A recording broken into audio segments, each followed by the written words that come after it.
Hello guys, so it's me, Daniel. For those of you who are, I guess, just starting to watch my videos, which will be most of you since I'm just starting to make videos. Yeah, I'm an artist in New York. I make sculpture and painting, and right now I'm in my studio. And I guess I just want to make a video quickly about, I'm reading James Baldwin, Notes of a Native Son. And I wanted to kind of take the time, it's a view outside the window, to talk about something I thought was really interesting. Well, all of his work is fascinating and good, but to talk about his rejection of Uncle Tom, it was like considered a revolutionary work in the sense that it sparked a lot of outrage about slavery in America, and in a time when everyone was for slavery, but it kind of started or gave, I guess, credibility to this movement of those going against the abolitionists who were going against slavery. I want to talk about, I guess, James Baldwin's take on the Uncle Tom novel and the storyline itself. And basically he says that it's kind of divorced from reality, like the examples and the characters are very thin and shallow, and they don't represent, I guess, lived experiences, so they in a way are I guess continuing the racist rhetoric in a way.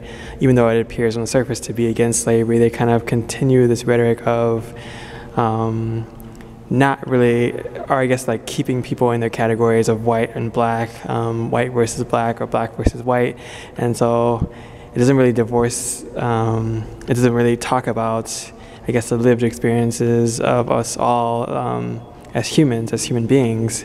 And so I thought that was kind of interesting. It goes against, this novel that was praised as kind of like this great book, and in some ways it was great because it was about ending slavery, and it was in a time when so many people were for it. It is a great novel in that sense, but in another sense he's right. Baldwin is right in the sense that the characters are very thin. They kind of are very whitewashed, you could say. They're very, except for Uncle Tom himself, they're very, I guess, 1 degree of separation from being white, basically. And then Uncle Tom is kind of like this very reduced character in a way.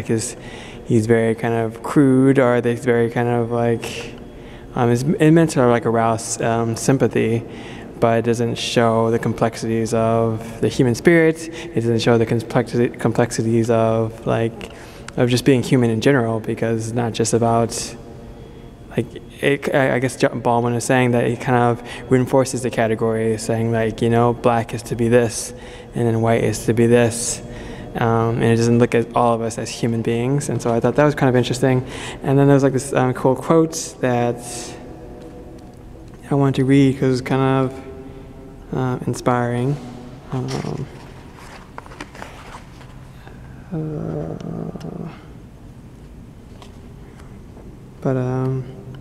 Yeah, I read his I saw his documentary, I Am Not Your Negro, recently. And I've been kind of putting it off because, I don't know, it's a deep, there's many reasons, but yeah, I've just kind of been putting it off. But,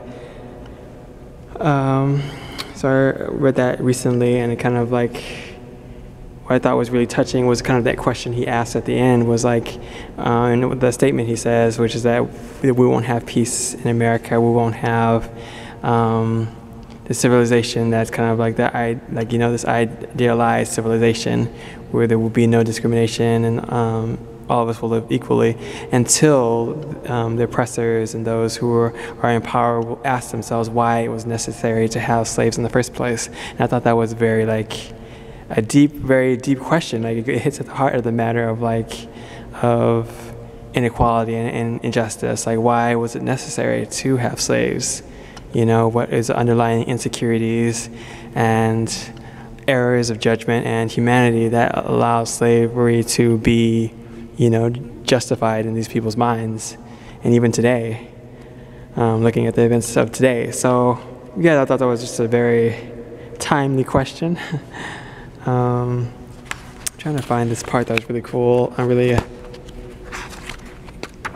good, but let me see.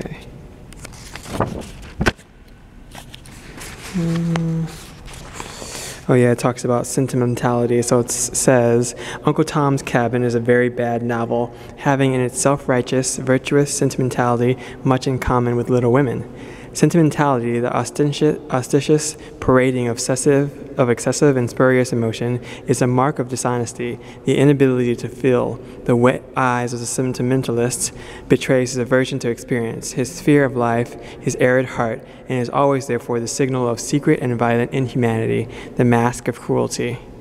Uncle Tom's Cabin, like its multitudinous, hard-boiled descendants, is a catalogue of violence. And so I thought that was very deep as well, like this idea that, you know, to have like this outward emotion, like just to say that, oh, I'm touched by what's happening, you know, is much different than to actively live and try to experience, you know, other people's realities. Like to say like, oh, I feel for them, or if like, you know, when someone dies, it's like, oh, I feel your pain, like all these kind of things that of course you understand where it's coming from in some sense, that it's coming from a place of emotion, but then at the same time, it's a divorce from the actual experiences.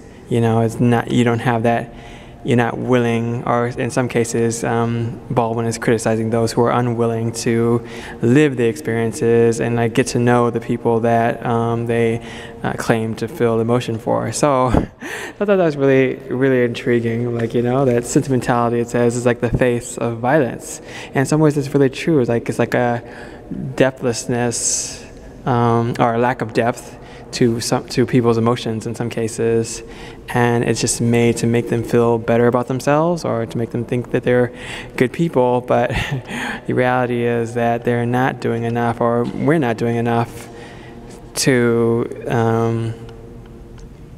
in some ways put ourselves in other shoes as human beings, not as Mexicans, not as Caucasians or African Americans, but to put ourselves in each other's shoes as human beings.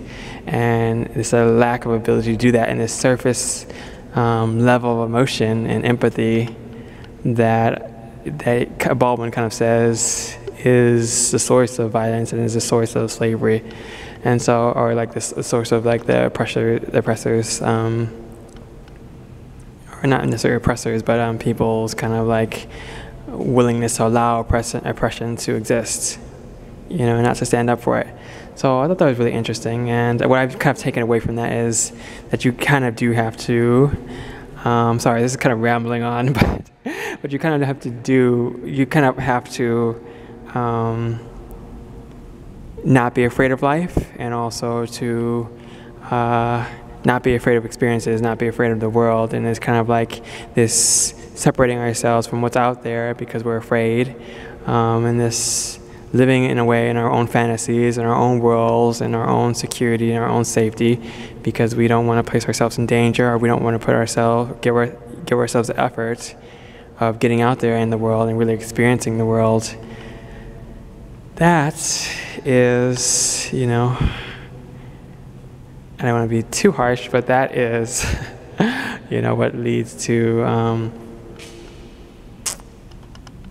us, I guess, turning a blind eye to injustice. So, I don't know, that was what I thought was really interesting, and I don't know, I'm kind of wanting to make this channel, or I've decided I kind of want to make this channel something about experiences, or something about going out into the world and living these experiences, because I feel like in some ways my own self, like I get comfortable in where I am, or afraid to kind of venture out and do what needs to be done, or it's safer not to do it sometimes, to do things, or to keep yourselves away from danger. So I completely understand that and can relate to that, but you know, you can't save the world from like the couch in front of the TV, you know.